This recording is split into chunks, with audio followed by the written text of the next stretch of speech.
Parker Gainey here with breaking news from SeaWorld Orlando. Recently, SeaWorld has been receiving some serious backlash following the release of the documentary Blackfish. This documentary made some serious accusations against SeaWorld in regards to their treatment and captivity of killer whales. Everyone knows the magic that is seeing Shamu shows at SeaWorld, the wonder, the excitement, the spectacle. But this movie is changing the way people look at this.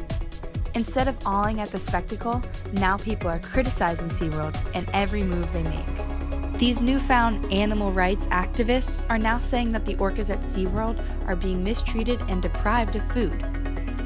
In an interview with former trainer Kyle Kittleson, he claims that the orcas at SeaWorld receive nothing but the best possible care imaginable and are never mistreated or deprived of anything. Scientists suggest that the lifespan of killer whales in captivity is similar to that of those in the wild. According to SeaWorld, their killer whales receive the greatest possible care, with a full-time staff, with veterinarians, trainers, and nutritionists who watch these whales' every move. Another claim that the documentary Blackfish made was regarding the death of trainer Don Brancheau, who was killed during a show at SeaWorld in 2010.